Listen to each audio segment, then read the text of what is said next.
कि कोई दीवाना कहता है।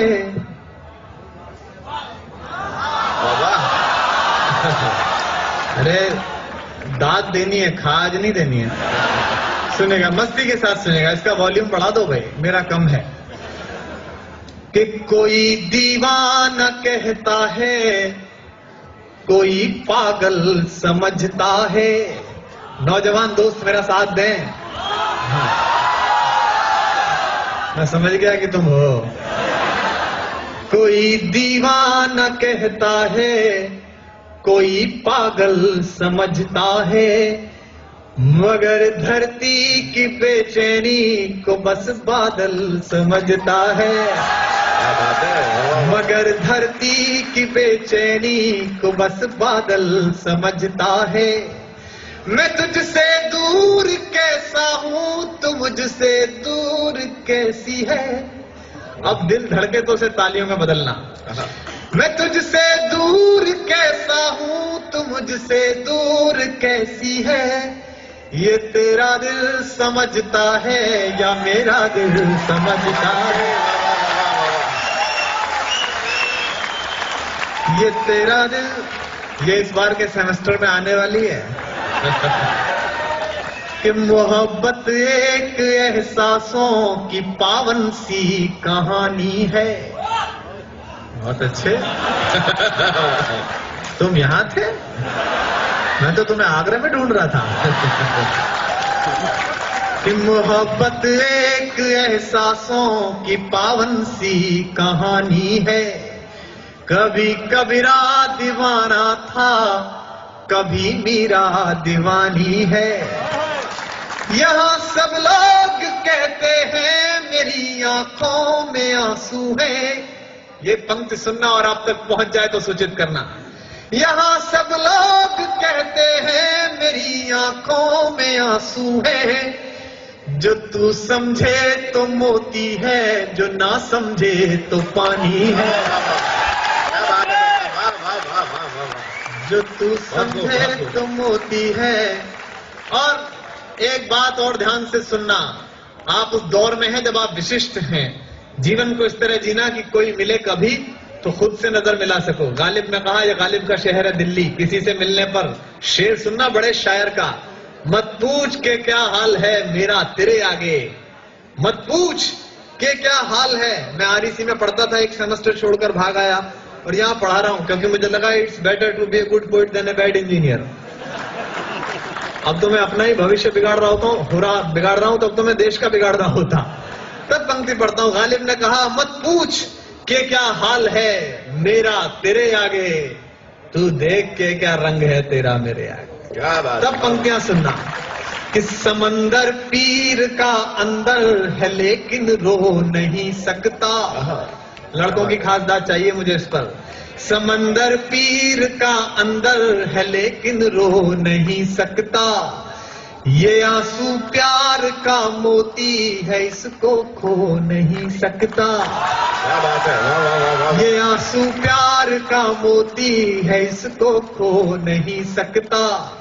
मेरी चाहत को दुल्हन तू बना लेना, मगर सुन ले। और जो खुददार लोग हैं उनकी तालियां लहरती दिखाई दें। मेरी चाहत को अपना तू बना लेना, मगर सुन ले। जो मेरा हो नहीं पाया वो तेरा हो नहीं पाया।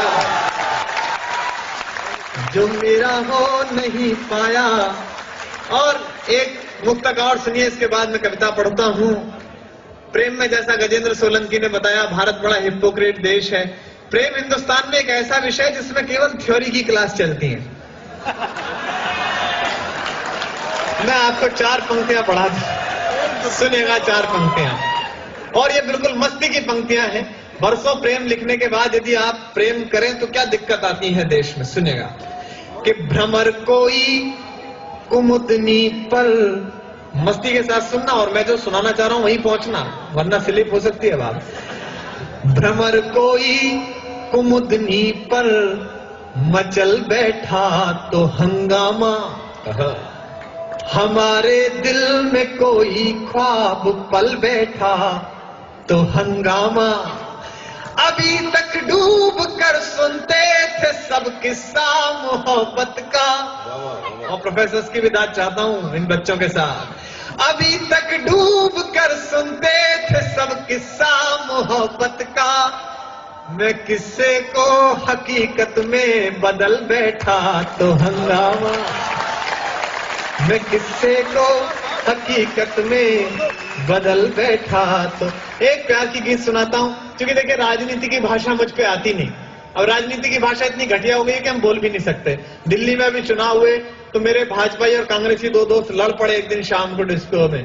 तो वो भाजपाई बोले काय की सोनिया गांधी, सोनिया गांधी क्या किया तुम्हारी सोनिया गांधी ने देश के लिए? तो बच्चे ही तो पैदा किए। तो भाजपाई बोला और तुम्हारे अटल बिहारी वाजपेयी वो भी नहीं हुए। वो आपस में उनकी ऐसी भाषा हो गई। तो इस पर क्या कविता लिखते हैं? और अटल जी के लिए टिप्पणी की संदीप ने, मुझे अच्छा नहीं लगा। अटल जी 80 वर्ष के आदमी हैं, पूरे जीवन जिस आदमी को बहू नहीं मिली उसे बुढ़ापे में बहुमत मिला, ये उनकी खुद की उपलब्धि है।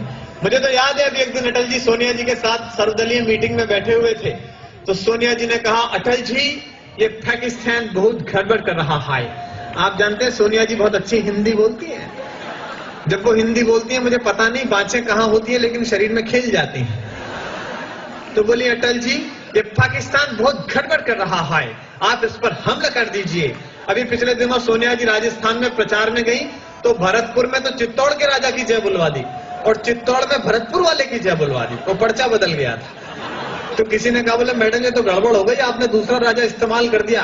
अरे बोले शटअप, जब मैं इटली से आके यहाँ राज कर सकती हूँ तो ये 300 किलोमीटर चल के राज नहीं कर सकता? क्या दिक्कत है इसमें? तो उन्होंने कहा कि अटल जी ये पाकिस्तान बहुत गड़बड़ कर रहा है, इस पर हमला कर दीजिए। तो अटल जी ने कहा सोनिया जी आपकी ये बात तो ठीक है। तभी वहां टोनी ब्लेयर बैठे हुए थे।